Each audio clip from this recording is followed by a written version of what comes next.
नमस्कार। मैं राकेश वर्मा आप सभी का स्वागत करता हूं आपके अपने परिवार एसएन गुरुकुल पर। बिहार में शिक्षकों की तबादले हेतु विभाग के द्वारा न्यू ट्रांसफर पोस्टिंग पॉलिसी लाई गई है। न्यू ट्रांसफर पोस्टिंग पॉलिसी के अनुरूप ही 7 नवंबर 2024 से उन सभी शिक्षक शिक्षिकाएं जो तबादले हेतु इच्छा रखते हैं उनका आवेदन आमंत्रित किया जा रहा है। हालांकि जिस वेबसाइट जिस पोर्टल से आवेदन आमंत्रित किए जा रहे हैं वह पूरी तरह से गड़बड़ स्थिति में है। कुछ भी वहां पे आवेदन की प्रक्रिया नहीं हो पा रहा है। सभी शिक्षक शिक्षिकाएं पूरी तरह से अक्षम है, परेशान है, बेचैन है। 7 तारीख बीत चुके हैं, 8 तारीख समाप्त हो चुके हैं। 2 दिन उस पोर्टल को खुले हुए हो गए, लेकिन अब तक शायद ही कोई एक भी आवेदन कर पाया होगा, क्योंकि सही से वह वेबसाइट वह पोर्टल कार्य कर ही नहीं रहा है। ये तो टेक्निकल इश्यू हो गए, उसे दूर कर लिया जाएगा। 2-4 दिन समय लगेंगे। टेक्निकल टीम शिक्षा विभाग के लगातार कार्यरत है, उसको दूर और दुरुस्त कर लिया जाएगा। लेकिन सबसे बड़ा सवाल तब पैदा होती है जब बिहार के पड़ोसी राज्य यूपी में यूपी सरकार के द्वारा बेसिक शिक्षकों के तबादले हेतु जो नीति तैयार की गई, और वह 2024 के जून माह में ही नीति तैयार की गई थी, जिसमें लास्ट कम फर्स्ट आउट के आधार पर बेसिक शिक्षकों को तबादला देना था। और जब शिक्षक उसके खिलाफ माननीय हाई कोर्ट में वे याचिका दायर करते हैं, तो उसके बाद हाई कोर्ट के द्वारा उस नीति को अवैध घोषित कर दिया जाता है, उस नीति को रद्द कर दिया जाता है, यह कहते हुए कि सरकार की यह नीति भेदभावपूर्ण है। जो 6 मौलिक अधिकार हैं, जिसमें एक अनुच्छेद 14 में जो समानता का अधिकार प्रदान किए गए हैं, उसका यह हनन करता है। इसलिए इस नीति के अनुरूप किसी का तबादला नहीं होगा, क्योंकि उसमें पुराने शिक्षक जहां थे वैसे ही बने रहेंगे और नए शिक्षकों का बार बार तबादला किया जाएगा। तो अब पुराने शिक्षकों और नए शिक्षकों के बीच एक भेदभावपूर्ण रवैया सरकार का देखने को वहां मिल रहा था, इस वजह से उसको रद्द कर दिया गया।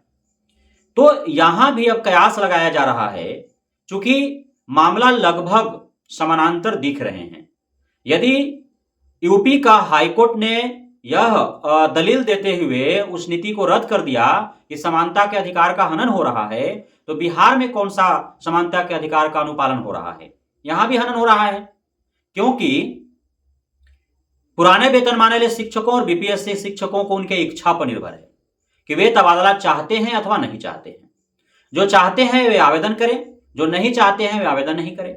जो आवेदन करेंगे उन्हीं के आवेदन पर विचार होगा और उनका तबादला किया जाएगा। लेकिन वहीं दूसरे तरफ वैसे नियोजित शिक्षक शिक्षिकाएं जिन्होंने सक्षमता परीक्षा सिर्फ इसलिए दिया कि उन्हें राज्यकर्मी का दर्जा प्रदान हो सके, और उनको अब जबरन बिना योगदान कराए ही तबादले का जो है उन पर एक नीति थोपी जा रही है, और जबरदस्ती उनको कहा जा रहा है, उनको मजबूर किया जा रहा है, बाध्य किया जा रहा है कि हर हाल में क्षमता उत्तीर्ण शिक्षक शिक्षिकाओं को तबादले का यह आवेदन जो है 7 नवंबर से जो प्रारंभ किया गया है नई न्यू ट्रांसफर पोस्टिंग पॉलिसी के अनुरूप, उसमें आपको आवेदन करना ही होगा। अब जब वे आवेदन करेंगे तो उनको भी 10 अनुमंडल चूज करने होंगे, जबकि ऑलरेडी सक्षमता परीक्षा उन्होंने दिया और उनको डिस्ट्रिक्ट अलॉट किए जा चुके हैं, और जो डिस्ट्रिक्ट जिन्हें अलॉट किया गया उनका वहीं काउंसलिंग भी हुआ है। तो वे तो पूरी तरह से आश्वस्त थे कि जो जिला अलॉट किया गया है, जहां वो काउंसलिंग करा रहे हैं, वही उनका पदस्थापना होगी। और इसीलिए जो जिला उनको अलॉट किया गया और जो अपने आवंटित जिले से संतुष्ट थे, उन्होंने ही काउंसलिंग कराया, बाकियों ने ही नहीं कराया। अब काउंसलिंग करा लेने के उपरांत अब उनके पास कोई दूसरा रास्ता भी नहीं दिख रहा है। अब यह कहा जा रहा है शिक्षा विभाग के द्वारा कि यदि क्षमता परीक्षा उत्तीर्ण नियोजित शिक्षक शिक्षिकाएं तबादले हेतु आवेदन नहीं देते हैं तो उनको कहीं भी पोस्टिंग करा दिया जाएगा। तो उनको मजबूर कर दिया गया, बाध्य कर दिया गया। तो यहां पे भी जो समानता का अधिकार है उसका तो हनन ही हो रहा है एक तरह से, कि एक तरफ आप पुराने वेतनमान वाले शिक्षकों और बीपीएससी शिक्षक जो अभी नए नवेले टीआरई 1 टीआरई 2 से आए हैं, उनके इच्छा पर आपने छोड़ दिया कि आप तबादला चाहते हैं तो लीजिए, नहीं चाहते हैं मत लीजिए।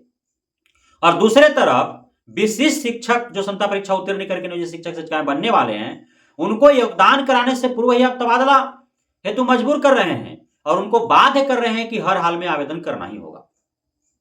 एक और बात इसमें, जो नई नियमावली जब बन ही रही थी तो इसमें वैसे शिक्षक शिक्षिकाएं जो प्रारंभ से अब तक एक दशक से भी अत्यधिक समय से लगातार कंफर्ट जोन में बने हुए हैं, जिसका वे नाजायज फायदा भी उठाते हैं, अपने गांव के विद्यालय में हैं, अपने आस पड़ोस के गांव के विद्यालय में हैं, और वहां पे वर्षों से जमे होने के कारण उनका एक वहां पे प्रभुत्व और उनका एक अस्तित्व कायम हो चुका है। वे न तो प्रधानाध्यापक को समझते हैं और न ही अन्य शिक्षकों को समझते हैं जो दूर दराज से बाहर से आए हुए हैं। वे इतने मनमाने करते हैं, ऑनलाइन अटेंडेंस की प्रक्रिया होने के बावजूद भी वे 9 बजे से पूर्व ही विद्यालय जाते हैं, ऑनलाइन अटेंडेंस लगाते हैं, और कब विद्यालय से गायब हो जाएंगे, कब विद्यालय फिर आएंगे, किसी को अता पता नहीं।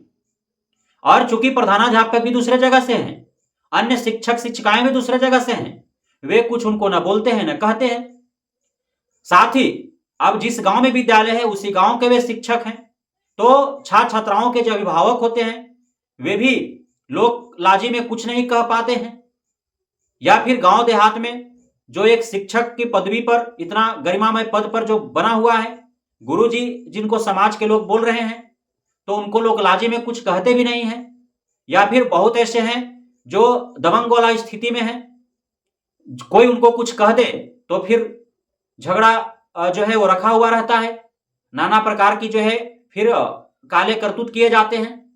तो इस प्रकार से बहुत ऐसे शिक्षक शिक्षिकाएं हैं जो नियोजित हैं, लेकिन उनका ध्वंस रहता है विद्यालय में, चूंकि वे वहीं का हैं। तो उन शिक्षक शिक्षिकाओं को तबादला आखिर कैसे दिया जाए? उन्हें तबादला देना अति आवश्यक है। जो दबंग बने हुए हैं, जो ध्वंस जमाए हुए हैं, जो अन्य शिक्षकों के ऊपर खौफ भरा अपना रवैया अपनाते हैं, दुर्व्यवहार करते हैं, विद्यालयों में अटेंडेंस लगाने मात्र से उनको मतलब होता है, कब आते हैं, कब जाते हैं, कब पढ़ाते हैं, नहीं पढ़ाते हैं, गप्पे लड़ाते हैं, क्षेत्रीय राजनीति में भी सक्रियता निभाते हैं।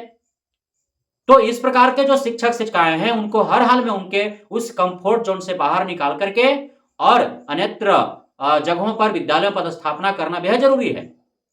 लेकिन उनके लिए शिक्षा विभाग ने कोई नीति ही नहीं बनाया।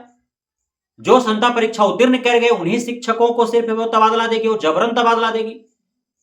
तो इस प्रकार के जो भेदभावपूर्ण नीति बनाया गया है शिक्षा विभाग के द्वारा, यह भी कोर्ट के दहलीज पर खड़ा हो सकता है। तो शिक्षा विभाग यूपी से सीख लेते हुए और अपने नीति में सुधार और संशोधन करे एवं सभी प्रकार के शिक्षकों हेतु समान रूप से जो है व्यवहार अपनाते हुए और एक ऐसा नीति बनाए जिससे सभी लोग लाभान्वित हों, सभी शिक्षक शिक्षिकाएं समानांतर रूप से लाभान्वित हो और सभी पर समानांतर प्रभाव पड़े। ऐसा नहीं कि किसी को ऐच्छिक कर दिया जाए और किसी को इच्छा के विरुद्ध कर दिया जाए और किसी को तबादले नीति में जो है उसको रखा ही नहीं जाए, उस नीति से ही बाहर रखा जाए। तो इस प्रकार के जो भेदभावपूर्ण नीति बिहार शिक्षा विभाग का है, कहीं ना कहीं यूपी के जो तबादला स्थानांतरण नीति जो था, जिस प्रकार से कोर्ट के दहलीज पर खड़ा हुआ और उसे माननीय कोर्ट ने रद्द कर दिया, हो सकता है कि बिहार के शिक्षा नीति के विरुद्ध यदि नियोजित शिक्षक शिक्षिकाएं और क्षमता परीक्षा उत्तीर्ण शिक्षक शिक्षिकाएं यदि कोर्ट का दरवाजा खटखटाएं तो मामला फंस सकता है, यह भी रद्द हो सकता है। लेकिन जब कोर्ट लोग जाएंगे तभी कोर्ट निर्णय देगी, ऐसा नहीं है कि कोर्ट बुला रही है। तो हो सकता है कि जिस प्रकार से भेदभावपूर्ण नीति अपनाई जा रही है वो कहीं ना कहीं जो है कोर्ट के दहलीज पर इस नीति को भी खड़ा कर देगी नियोजित शिक्षक शिक्षिकाएं और विशिष्ट शिक्षक बनने वाले जो तथा उत्तीर्ण शिक्षक शिक्षिकाएं हैं वे लोग जो है मजबूर हो जाएंगे। हालांकि जो संघ संगठन या अन्य किसी राजनीतिक दल से जुड़े हुए जो नेता हैं उनके झांसे में नहीं आना है, उनके बहकावे में नहीं आना है। यदि लगता है आप सभी बिहार के सरकारी विद्यालयों में कार्यरत सभी प्रकार के शिक्षक शिक्षिकाओं को कि आपके हित में यह नीति है, तो आप अवश्य ही इस नीति के अनुरूप तबादले हेतु जो आमंत्रण लिए जा रहे हैं उसमें आप जो है आवेदन करें और इस तबादला नीति का लाभ आप प्राप्त करें। बहुत बहुत धन्यवाद आप सभी साथियों का हमारे साथ जुड़े रहने के लिए, बने रहने के लिए, इतना प्यार देने के लिए, भरोसा बनाए रखने के लिए।